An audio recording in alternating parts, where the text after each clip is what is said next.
ನಮ್ಮ ಕಲಾಚೇತನ ಚಾನೆಲ್ಗೆ ನಿಮಗೆಲ್ಲರಿಗೂ ಹೃತ್ಪೂರ್ವಕ ಸ್ವಾಗತ. ಇಂದು ನಾನು ನಿಮಗೆ ಒಂದು ಕುತೂಹಲಕಾರಿ ಪ್ರಶ್ನೆಯನ್ನು ಕೇಳುತ್ತೇನೆ. ಜಿರಾಫೆಯ ಕುತ್ತಿಗೆ ಇಷ್ಟು ಉದ್ದವಾಗಿದ್ದು ಏಕೆ? ಒಂದು ಕಾಲದಲ್ಲಿ ಜಿರಾಫೆಯ ಕುತ್ತಿಗೆ ಇಂದಿನಂತೆ ಉದ್ದವಾಗಿರಲಿಲ್ಲ ಎಂಬುದು ನಿಮಗೆ ಗೊತ್ತೇ? ಹಾಗಾದರೆ ಅದು ಹೇಗೆ ಇಷ್ಟು ಉದ್ದವಾಯಿತು? ಇದರ ಹಿಂದೆ ಪ್ರಕೃತಿಯ ಒಂದು ಅದ್ಭುತ ರಹಸ್ಯ ಅಡಗಿದೆ. ಈ ರಹಸ್ಯವನ್ನು ತಿಳಿಯಲು ಈ ವಿಡಿಯೋವನ್ನು ಕೊನೆಯವರೆಗೂ ನೋಡಿ. ಜಿರಾಫೆಯ ವಿಶೇಷತೆ ಏನು ಎಂಬುದು ಮೊದಲು ನೋಡೋಣ. ಸ್ನೇಹಿತರೆ, ಜಿರಾಫೆ ಭೂಮಿಯ ಮೇಲಿನ ಅತ್ಯಂತ ಎತ್ತರದ ಭೂಚರ ಪ್ರಾಣಿ. ಒಂದು ವಯಸ್ಕ ಜಿರಾಫೆ ಸುಮಾರು 5.5 ರಿಂದ 6 ಮೀಟರ್ ಎತ್ತರ ಬೆಳೆಯುತ್ತದೆ. ಅದರ ಕುತ್ತಿಗೆ ಸುಮಾರು 2 ಮೀಟರ್ ಉದ್ದವಿರುತ್ತದೆ. ಆದರೆ ಇನ್ನೊಂದು ಆಶ್ಚರ್ಯಕರ ಸಂಗತಿ ಏನೆಂದರೆ, ಇಷ್ಟು ಉದ್ದವಾದ ಕುತ್ತಿಗೆ ಇದ್ದರೂ ಜಿರಾಫೆಯ ಕುತ್ತಿಗೆಯಲ್ಲೂ ಮನುಷ್ಯರಂತೆ ಕೇವಲ 7 ಮೂಳೆಗಳೇ ಇವೆ. ವ್ಯತ್ಯಾಸವೆಂದರೆ ಆ ಮೂಳೆಗಳು ಬಹಳ ಉದ್ದವಾಗಿವೆ. ಇದೀಗ ಲಕ್ಷಾಂತರ ವರ್ಷಗಳ ಹಿಂದೆ ನಡೆದ ಒಂದು ಕಥೆಯನ್ನು ಊಹಿಸಿ. ಆ ಸಮಯದಲ್ಲಿ ಜಿರಾಫೆಗಳ ಕುತ್ತಿಗೆ ಇಂದಿನಷ್ಟು ಉದ್ದವಾಗಿರಲಿಲ್ಲ. ಅವು ಮರಗಳ ಕೆಳಭಾಗದಲ್ಲಿದ್ದ ಎಲೆಗಳನ್ನು ತಿನ್ನುತ್ತಿದ್ದವು. ಆದರೆ ಕಾಲಕ್ರಮೇಣ ಪರಿಸರ ಬದಲಾಯಿತು. ಕೆಲವು ಪ್ರದೇಶಗಳಲ್ಲಿ ಬರಗಾಲ ಉಂಟಾಯಿತು. ಮರಗಳ ಕೆಳಗಿನ ಎಲೆಗಳು ಕಡಿಮೆಯಾಗತೊಡಗಿದವು. ಆಹಾರಕ್ಕಾಗಿ ಪ್ರಾಣಿಗಳ ನಡುವೆ ತೀವ್ರ ಪೈಪೋಟಿ ಆರಂಭವಾಯಿತು. ಹಾಗಾದರೆ ಅವುಗಳು ಬದುಕುಳಿದದ್ದು ಹೇಗೆ? ಕೆಲವು ಜಿರಾಫೆಗಳ ಕುತ್ತಿಗೆ ಇತರ ಜಿರಾಫೆಗಳಿಗಿಂತ ಸ್ವಲ್ಪ ಉದ್ದವಾಗಿತ್ತು.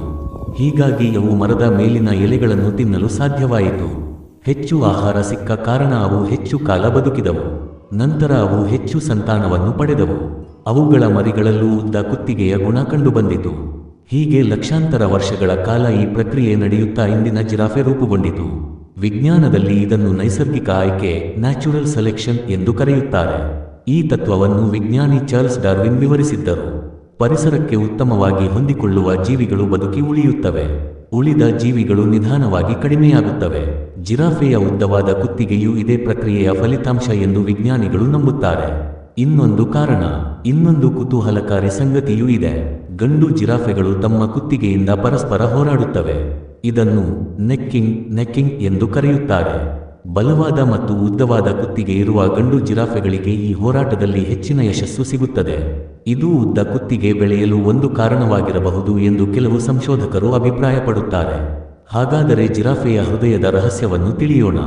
ಇಷ್ಟು ಉದ್ದವಾದ ಕುತ್ತಿಗೆ ಇದ್ದರೆ ರಕ್ತ ತಲೆಯವರೆಗೆ ಹೇಗೆ ತಲುಪುತ್ತದೆ? ಜಿರಾಫೆಯ ಹೃದಯ ಅತ್ಯಂತ ಶಕ್ತಿಶಾಲಿಯಾಗಿದೆ. ಅದು ಹೆಚ್ಚಿನ ಒತ್ತಡದಿಂದ ರಕ್ತವನ್ನು ತಲೆಯವರೆಗೆ ಪಂಪ್ ಮಾಡುತ್ತದೆ.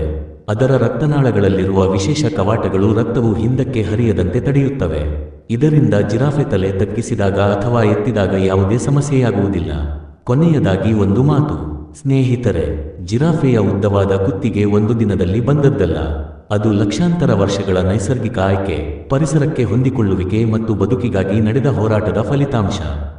ಪ್ರಕೃತಿ ಪ್ರತಿಯೊಂದು ಜೀವಿಯನ್ನು ತನ್ನ ಪರಿಸರಕ್ಕೆ ತಕ್ಕಂತೆ ರೂಪಿಸುತ್ತದೆ ಎಂಬುದಕ್ಕೆ ಜಿರಾಫೆಯೇ ಅತ್ಯುತ್ತಮ ಉದಾಹರಣೆ. ಈ ಮಾಹಿತಿ ನಿಮಗೆ ಇಷ್ಟವಾದರೆ ವಿಡಿಯೋಗೆ ಲೈಕ್ ಮಾಡಿ. ಕಾಮೆಂಟ್ನಲ್ಲಿ ತಿಳಿಸಿ, ಪ್ರಕೃತಿಯ ಯಾವ ಜೀವಿಯ ಬಗ್ಗೆ ಮುಂದಿನ ನಿಮಗೆ ಗೊತ್ತೇ ವಿಡಿಯೋ ನೋಡಲು ಬಯಸುತ್ತೀರಿ? ಇಂತಹ ವಿಜ್ಞಾನ, ಇತಿಹಾಸ, ಪ್ರಕೃತಿ ಮತ್ತು ಕುತೂಹಲಕಾರಿ ವಿಷಯಗಳಿಗಾಗಿ ನಮ್ಮ ಕಲಾಚೇತನ ಚಾನೆಲ್ ಅನ್ನು ಸಬ್ಸ್ಕ್ರೈಬ್ ಮಾಡಿ. ಧನ್ಯವಾದಗಳು. ಮುಂದಿನ ವಿಡಿಯೋದಲ್ಲಿ ಮತ್ತೊಂದು ಕುತೂಹಲಕಾರಿ ವಿಷಯದೊಂದಿಗೆ ಭೇಟಿಯಾಗೋಣ.